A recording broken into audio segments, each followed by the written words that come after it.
What's up, peeps? Today I have Jason Hill, the CEO of Client Focused Advisors and the host of the nationally syndicated podcast, the Boca Raton Shrimp Tank, in collaboration with the FAU Adam Center for Entrepreneurship.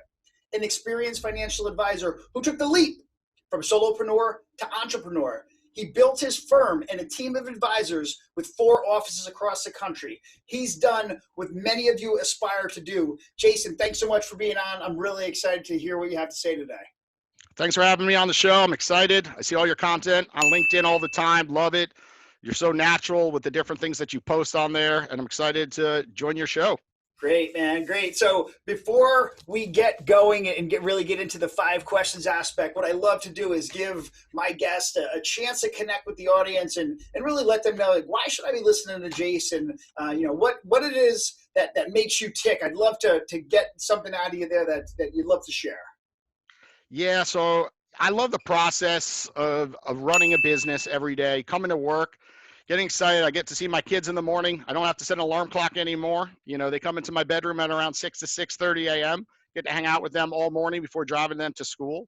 And then I get to this office at around 9:30 every a.m. And I just love that process, getting in there in the morning and, either speaking with clients on one side or, looking at what I'm going to do in the future for my business. So I really enjoy the entire process of being an entrepreneur.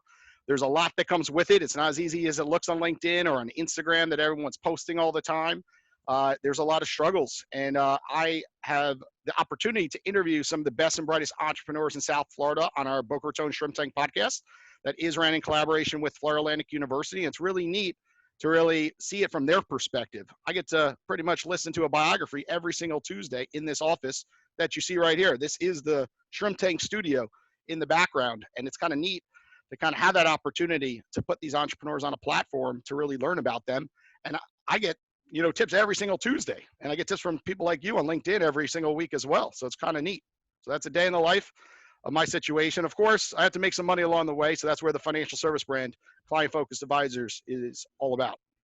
Great. And yes, and that's exactly why I asked you to be on the show, is the fact that you're kind of like bringing 2 sides to the folks who are tuning in. And it's hey, I built a company. I know exactly what it's like to go from, working somewhere and then going from, doing your own thing, sort of that solopreneur type environment, and then saying, you know what? I'm going to take the leap. And I know we talked a little bit in the beginning. It's like, you didn't take the leap where you're like, I'm big time. You took the leap. You're like, this is a risk. So we're going to learn some more about that. And then, you've grown a company, you've reached success, which is great. And then also the fact that you really get to interact with those entrepreneurs and people who have had success. So you get to learn along the way and part of that process. So really, really excited to have you on. Sure. So as we get into question number 1, really we want to know about Jason. How did you get started, and how did you get to where you are today? I'd love for the audience to really know how'd you get to be where you are today, running CFA, and then also a little bit into the Sure. having the opportunity on the podcast. Okay, let's start in the beginning of my life. Let's go backwards, and I'll keep it short. So I started working with my father in New York City. Owned a store called Captain Hook's in New York City, South Street Seaport. So at a very young age, I would go in, be a salesperson behind the counter. I learned from my father really how to flip. He went to garage sales, flea markets. He is the flipper of probably the century. My father lived in Sands Point, New York, amongst a lot of wealthy people, but he didn't make it the same way. He made it flipping things in a store in the South Street Seaport. So it was really unique to go through a family business. Unfortunately, his store had to shut down, so I could not take over. South Street Seaport kicked a lot of people out. And I entered the financial service business because I love speaking with people, and I had a passion for helping people kind of with their finances. I was always good with math. I was always good with speaking with people. And I started from scratch in my 20s, grinding in New York City, going into firehouses, police stations at 7 a.m. in the morning, beating the traffic, waking up at 4:30 in the morning to get into a police station to speak in front of 20 officers. And naturally, I gave a lot of presentations over my career, the first 3 years, and I just grinded and grinded. It's a very difficult industry. About 95% of people in their 20s fail, unfortunately, in the financial service industry. And today it's even harder to get going because the expense and the regulations against all the younger advisors. And I just went out there, and I knew activity would eventually lead to sales. So in the early stages, it's about sales, and eventually it becomes about service. So fast forward, why did I build a team? I hated the industry. I literally hated it. I was 26, 27 years old. I was getting married, and I was like, what am I going to do different? All the people around me had failed, and I'm by myself now. No one wants to go out and do a seminar by themselves at 7 a.m. or 8 a.m. in the morning. So I looked at two younger advisors with 1 year experience and said, I got nothing to lose here. I hate this business right now. Join the business with me, and let's do teamwork. They looked at me. They said, let's do it. We're in. Those two advisors are with me today, 8 years. So it was pretty neat. We created a true team in the financial service space in New York City. And today we've grown. We have 6 financial advisors part of the team and approximately 5 staff behind the scenes. Our main location is now Boca Raton, with our other offices in New York. So we have New York City as well as Long Island, people that are coordinating with different things with our clientele. And that's how I grew the team. It was a big risk because everyone looked at me, Jason, you're successful. Why are you going to join up with 2 younger advisors? The likelihood is they're going to be out of the industry. What are you doing? And I looked at them like, because I'm going to be out of the industry because I hate it. So I joined with them, and all the critics all of a sudden, started asking me questions. How are you doing this? How are you setting up your technology? What are you doing to make things work? And at 28 years old, I was fortunate to be on stage in front of 500 financial advisors at my financial network, giving a presentation just about that, about teamwork and how to utilize technology and leverage people that maybe are on the younger side for your staff to incorporate them part of your team and to grow a successful financial service business. And then fast forward, we were 1 out of 5 firms nominated when I was in my low 30s for a practice of the year competition. They selected 5 firms out of about 2,000. And it was neat. I was against a lot of advisors that had 30 plus years in the industry, and they didn't base it on revenue. They based it on the service that you provided to your clients and the technology provided behind the scenes and how you do teamwork. So it was really neat. We did that 3 years in a row, actually 3 years in a row that we were nominated. And today we've now expanded to South Florida. So I took a big leap, right? How many people mid-career on a successful track make a decision to jump to South Florida, knowing no clients, having no contacts, all because I enjoy warm weather and I wanted to change for my family. That time I had 2. My daughter was born in New York City. I knew I wanted to move suburbs, and I wanted Florida for my lifestyle. I saw, the tax issues in New York that were happening, and I was kind of right. Now fast forward 3 years from when I moved, now you're seeing more people with wealth shifting out of New York City due to the tax issues. And today we started the shrimp tank, so it's awesome. I get to interview awesome entrepreneurs down here, and if it wasn't for that shift down to South Florida, I probably never would have started a podcast. But it made me think about my business. I said, what am I going to do different? So many financial advisors are the same, and there's one on every corner in South Florida. What is going to make me unique? And that's when the podcast came alive, and we're at episode 87 now. So it's really cool. We're almost at 100 episodes, and we do past guest events where we've done some unique things where we invite all past guests back because they're all local. And we've even done Entrepreneurs in Paradise. You've seen on my LinkedIn profile, we did a big event with almost 300 people with past guests speaking up on stage. And we've had a run, and I'm only at the first or second inning. That's the neat thing. Everyone thinks that the run is this big already. I'm like, no way. I'm like, we have so many things that we're going to do in 2020 and beyond. So really exciting times. Man, you just covered so much great things that everyone tuning in really needs to, go ahead and play this back a couple times, because the journey that you've been on and the hard work you put in, and again, just you grinded it out. You went in, you woke up, kind of basically door to door knocking, waiting, hopefully you can land something, maybe you do the meeting and nothing happens, and people give up. People are like, yes, forget it. Fuck this shit. I'm out. I don't want to do this anymore. And the problem is that is the problem. And then everyone wants the instant gratification. Everyone wants the overnight success. So for you to explain your journey and to be like, listen, I did all this stuff. And then really what you just made an amazing statement is you're in the second inning. Like, hey man, I'm just getting started here. And there's so much more to come, which is great because you've done all this stuff. You've taken risks. several times. You built the company, and now you see much more of what's ahead. So that's Yes. really stuff. This is a journey, and people have to really realize that the game of entrepreneurship is a true journey. So love Yes. that advice.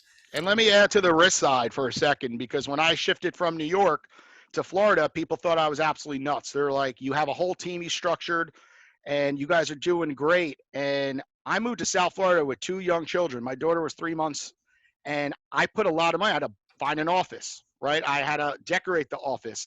I built a home, for my family down here from scratch.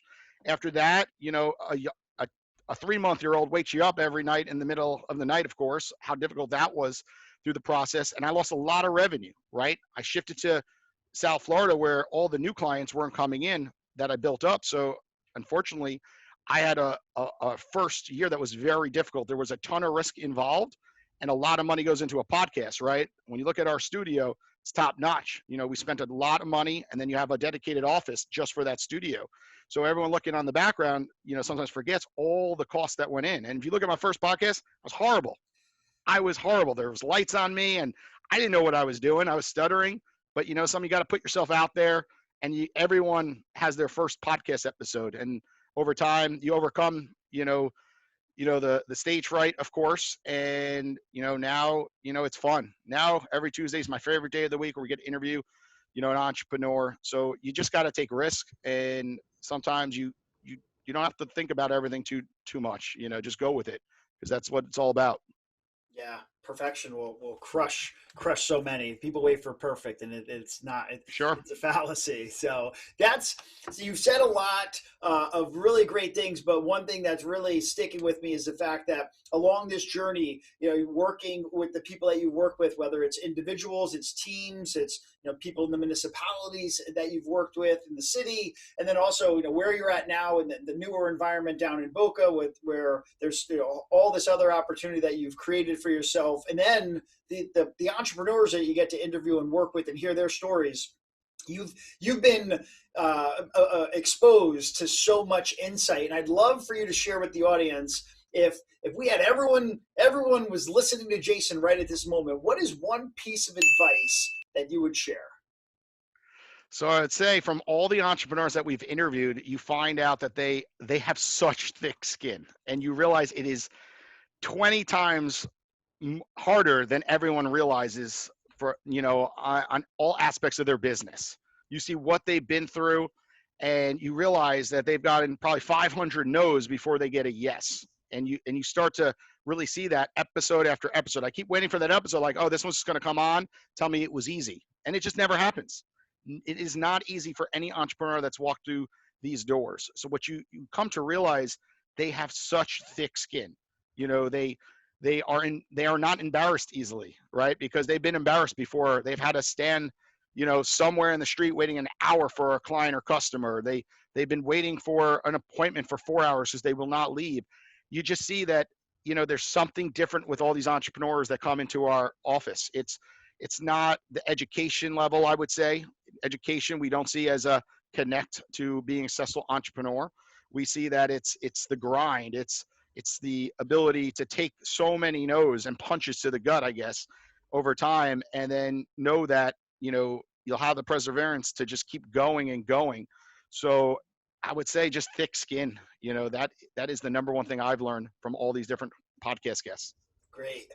And a couple of other things, and anytime I have, and hopefully people realize this who tune in, I don't just invite anyone onto the show. I do my work, whether it's through Google or through the resources I have available through someone's website, their LinkedIn, their content. So checking you out, and kind of before I reached out to you, one thing I noticed, especially since with the industry that you're in, you have a young team, which is really, and obviously maybe not intentional. You said that younger people just don't survive. They rarely survive in this industry, but you do have a young team. And I'm in the insurance industry, and people, when they think of insurance, it's 55-year-old old guys that are trying to sell a policy or whatever it is, because it's an older industry. So your industry, you get to work with, you got a young team that surrounds you. You're working with these entrepreneurs that you see of all kinds of spectrums, and then you have your client base. and then you have your family and your children and your wife and all the great stuff that really keeps you going. So what is that fuel that keeps you going? Is it a whole cluster of things, or is it something really specific that you're like, man, when this happens, this is it for me. This is utopia. Yeah, I love the part of working with the team. Our industry is full of solo entrepreneurs where I would say 50% are above age 60 or 100% accurate. And we have a major demographic issue in our field. 5% of financial advisors today are under 35. And I think the same statistic for the insurance industry, for healthcare, for life insurance, I think it kind of goes down that same percentile. And that's a major problem, right?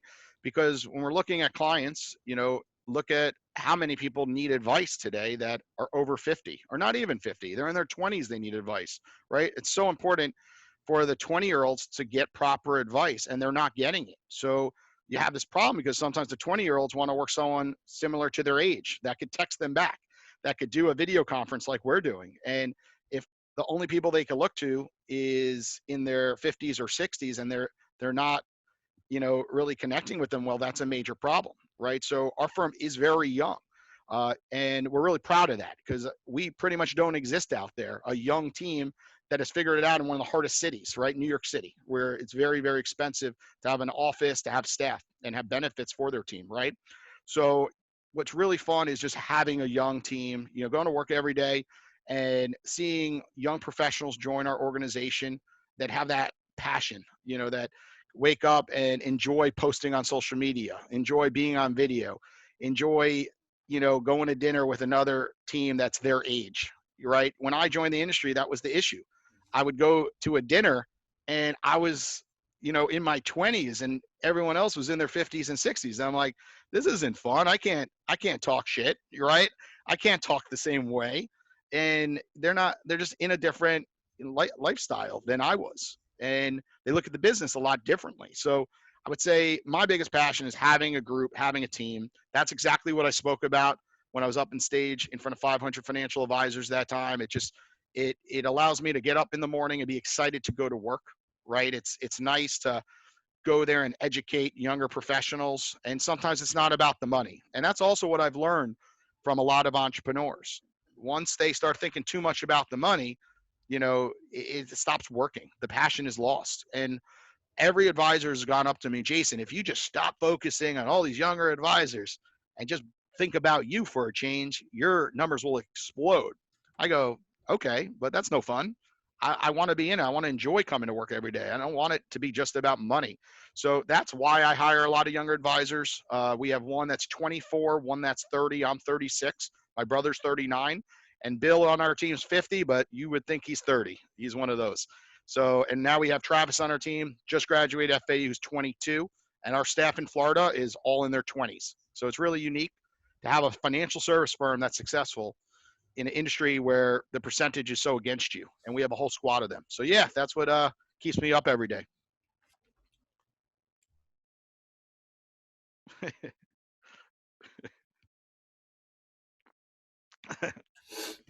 Sorry about that. All right.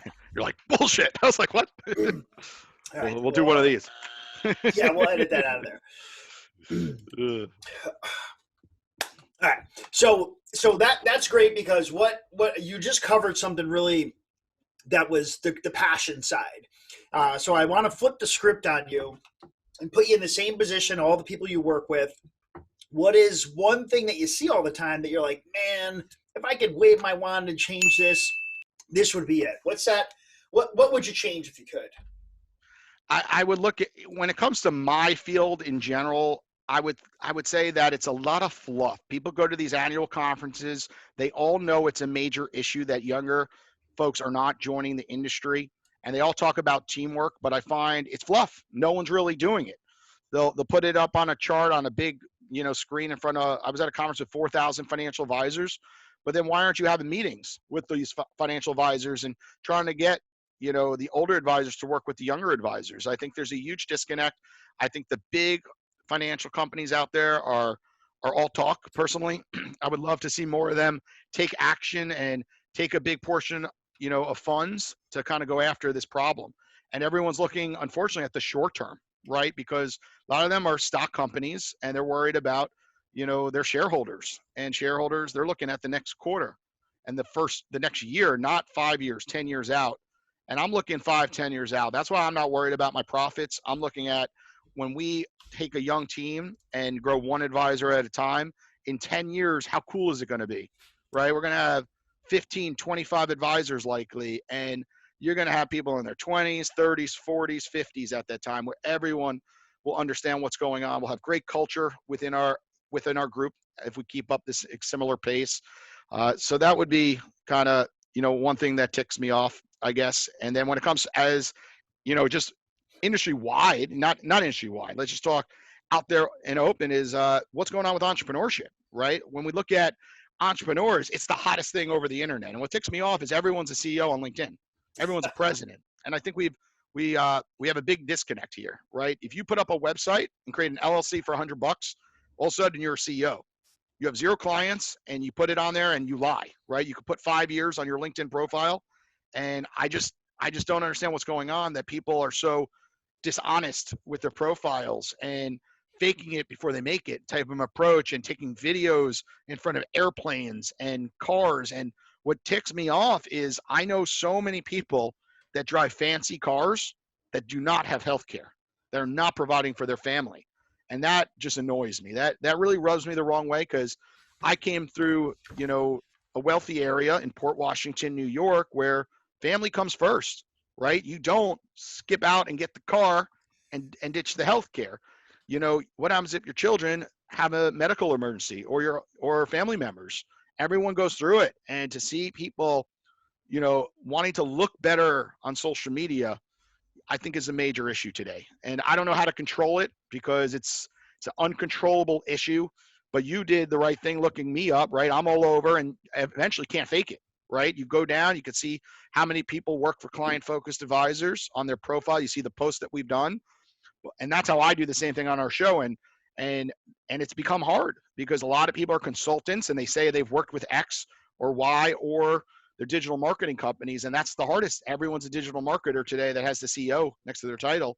And how are you going to prove that, they brought in 5 million of revenue, that they're working with X clients? You're like, oh, I work with a client and I set up a Gmail account, and they charge them $100, but now you say you work with Walt Disney, right? So that's what pisses me off, at the end of the day. And that's why kind of come back. We're starting to do auditions on the Shrimp Tank. So starting next week, we're going to actually mess with people. We're going to have them come into our studio, because they're all asking to come on, because we've had so many different episodes and they see in a lot of successful entrepreneurs. So what we're doing is we're actually going to have them come in first and make sure that they are a good fit for our show, to make sure our audience does not get blindsided taking advice from the wrong entrepreneur at the end of the day. Love that in particular. I think it's great. I think you touched on something that is really why I went down this road and started having some really thoughtful folks on the show, is because of the fact that perception is rampant out there. It's with the surrounding entrepreneurship. Instagram, you nailed it. And I talk about it myself. It's models and bottles and boats and jets and all these crazy fancy things. And people have no money. They're trying to build the following and build vanity metrics, and they're posing next to stuff that's not theirs. And unfortunately, you're right. How do we change it? You made a great point. I think people like you, people like me, and others out there that are talking about it and saying, this isn't reality, we're making an impact on hopefully someone, not the masses, because that's not what sells. Sure. Flashy entrepreneurship sells, and people want to buy ebooks and courses and all that stuff because they think they're going to 10x and 5x their business overnight. And so I love that advice. I think you nailed it there. One thing, I have my last question that I love and I want to hit you with, but I think you did something that's really great that I would love for you to share with entrepreneurs, because I think it's important. In 2011, you wrote down your life goals. And, yes. And I want you to just share that, because I think that it's so important to put those things into writing, because it makes it real. So can you just talk about why you did it, and then let us know where those life goals are today? I'm happy you asked that question, because that was real. I was at a conference, and when I wrote down those goals, I was fed up with the industry. Going back earlier, what I was speaking about of joining with a team and creating, different processes to enjoy the industry more. and wanting to come to work every day. And part of that was family, of course. I wanted to have a family, wanted to have children. And I just was sitting in the back of the room, at a conference, and I knew change had to occur. I knew it. And I just started writing simple things down, what I wanted to accomplish. And I set out to hit those goals. And it was kind of neat. I found it while packing to go to Florida. And it was like, holy shit. I was like, look at this little notepad. And I started going down the list. I'm like, I actually did it. I was like, this is nuts. I was like, I wanted to have children, did it. I wanted to get married, did it. I wanted to form a team, did it. I wanted to make enough money to enjoy life and not have to have pressure on my back, did it. I wanted to be successful in the financial service business, did it. And I just felt like, it was a nice time in my life as I shifted to South Florida, and thankful for, all the people that helped me along the way get to all those goals. And I think it was so important to write those little goals down. It doesn't have to be this complicated business plan. You get a lot of consultants that make you do 90-page booklets. I thought it was just simple. I wrote it down, 10 simple things, or 5, 10, whatever the number was. And then I put a public post out there. I thought it was neat, to share with the world, how writing something down, is important. And you could look back and kind of, feel, everything that went into all those different goals. It's one thing to write them down. It's another thing to look back and be like, this is cool. It took so much dedication, so much time, to hit each one of those. But if I didn't write them down, the likelihood is they would not have occurred, right? I had a goal in mind, and it took 5 to 8 years probably to hit all those goals when I originally wrote them down. And now I do the same thing every year. I write a basic business plan, and it sits on my desk every single day. And at the end of the year, I'm about to do mine for 2020. And it's exciting because then you can look down and, did I hit them again? And I should probably do another post. Now, with what occurred moving to South Florida, what I learned from moving from New York to South Florida, so it's a great tip that I should probably do it again. Great. And I brought it up because I really want people listening to write down your goals. Do it right now. And like you said, it doesn't have to be the craziness. Write down some short-term or midterm, long-term, however you want to frame it up, but it doesn't have to be the chaos. I think you wrote it down on like this one-page piece of notebook paper. I have my own goals written down on basically this. Sure. It looks kind of the same. Handwritten, here it is, nothing fancy, because it's for you. It's not for anyone else. It's kind of like, I'm trying to get these goals. And it's great to look back and be like, I get it. I did it. Yeah. And if you didn't, why didn't you do it? What can I do to get there? Did I set my expectations too high or whatever it is? So write down your goals. Anyone who's listening, write down your goals. And it's okay to change. At the end of the day, when you write down a goal, the industry changes so rapidly that you have a different idea in the next year. So it's okay if you don't hit it, as long as you alter into a different path, a different lane. Nailed it. Yes. My favorite part of the show, I'm going to let you step up on the platform and share with us, where are we going? Where are we going to, where you see where we're at today, where you've been, and looking out at someone, again, who sets their goals. You like to look out and hopefully predict stuff for yourself. Yeah. For the audience, where are we going to be in 5 to 10 years? So I'll start with myself, and then I'll give a general where are we going to be. So myself, I'm going to have a lot of fun with the shrimp tank. It's my funnest part of my occupation right now, getting to interview different people. So I'm going to continue to push to have the best entrepreneurs on our show in the next 12 months and the years to come, but doing things a little different. Most podcasts, you do a podcast and then it's over, right? And I'm looking at our podcast differently. I'm saying, look, there's 2,000 podcasts entering the market right now every single month. It is saturated. When you ask the average person how many podcasts they listen to, it's 2 or 3, right? So I'm looking at this completely on a different side. We have amassed all these different contacts in South Florida, and people are getting sick of networking, right? Networking, and it's the same old, go to the bar, go to a restaurant, and I want to make networking fun again. So what I did this year was Entrepreneurs in Paradise. We had almost 300 people there. We had a DJ, we had an open bar, we had all these different exhibit booths, and I'm bringing networking to a whole other element. where we bring our past guests that are real entrepreneurs into this room and have them part of this entire event and make them the focal point, right? To have other people get to really ask these entrepreneurs cool questions, really see what it's like to be in their shoes, ask them things. And these entrepreneurs are doing it. They're coming to our event. We had 50 of our past guests show up at the event and 4 up on stage speaking. So it was really, really neat to see that. So where I'm going is just, you know, a whole different direction with our show, you know, really leveraging that they're all in South Florida and really ramping up different things. And we're going to do a 100th episode event and private events with past guests, because how neat is this to shoot an email out to 100 people that have been on our show and get 50 to 75 of them back in a room, and every single one of them is a business owner. Pretty unique. So that's where we're headed on that end. On my financial service end, that obviously, you know, will continue to grow our firm naturally due to all those different interactions. Of course, it's great PR for our financial service brand along the way. And then where are we going as a whole? You know, I think people are going to get kicked in the butt the next 5 years. I think you're seeing a lot of entrepreneurs out there that are over leveraging themselves. They have not seen, you know, the stock market pull back, right? They haven't seen what it's like to fire people yet. They haven't seen, you know, what it's like to fire people over Christmas, right? Because they have no choice, right? How hard it is to let people go, and how times are going to shift on the media cost, and the sales are going to slow down. So a lot of our entrepreneurs are under 40 and have only been in business 5 to 7 years, and they are on such a success ride. A lot of them have been on the Forbes 30 under 30 list or the Inc. 500 list. And it's going to get interesting, I guess, when the markets do pull back, and they haven't experienced that. And what I've seen from the older entrepreneurs, they have experienced that. And you could tell the difference. The biggest thing is their mannerisms, their respect for being on time, just, you know, etiquette. When I look at the older entrepreneurs, etiquette is a big, big thing.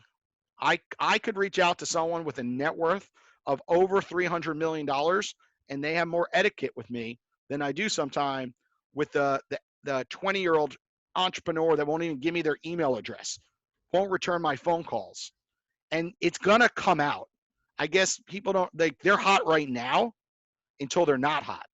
And a lot of times those younger entrepreneurs are burning bridges, and they just don't even see it. They don't realize that it's going to come back one day. And when it happens, look at the cycles. And I just feel like that's going to be the big shift, where being an entrepreneur is not hot anymore. You'll see the real stories coming out, how they lost it all, right? A company that was on the Inc. 500 list within a year go out of business. And I've seen it already. I've interviewed 85 people, 86 people. I've seen 4 or 5 of them go out of business already. But that's in a good economy. What's going to happen when shit hits the fan, right? When it did in 2008, 2009, or back in 2001. And we're running hot right now in our economy, and it's just when it happens next. And I think that's where the strong will survive if you're an entrepreneur. And that's my belief. That's a solid one, man. And it's something that's no joke. You're right. If everyone who over leverages, or, you know, like you mentioned a real key term with people, you know, basically getting cocky and saying, yes, that's a great word for that's that. Really, it's like, I'm a strong believer in, you need to surround yourself with the right people, and your brand, and when you leave the room, you want people saying, man, Frank was a great guy. Like, you know, Jason's a great dude.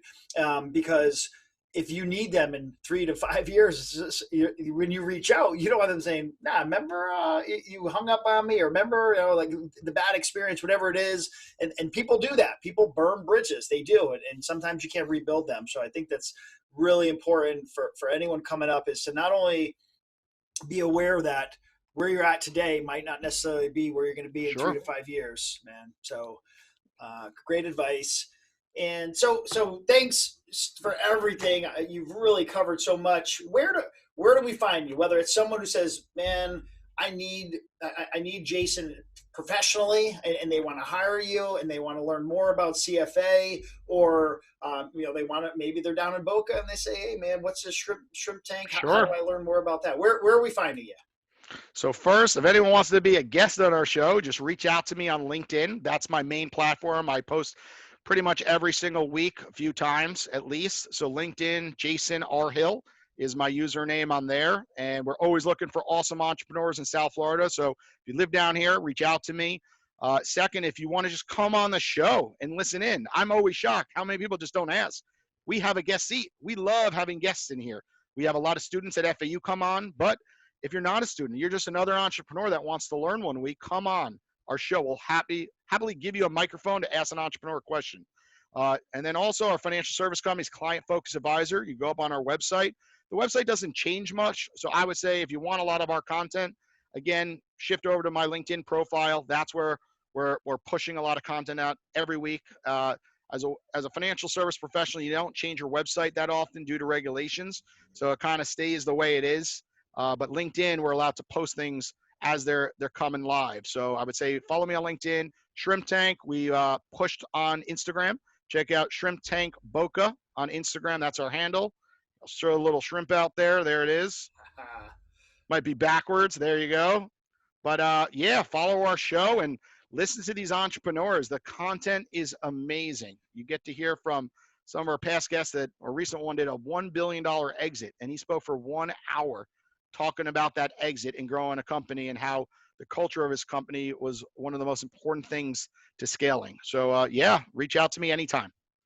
Awesome. Well, thanks so much for being a guest. Really appreciate all the insight you had. Really appreciate you sharing and giving some value to those who not only listen, but hopefully will act on it. That's the key point, some execution. So really appreciate it. And again, thanks for being on. Awesome, man.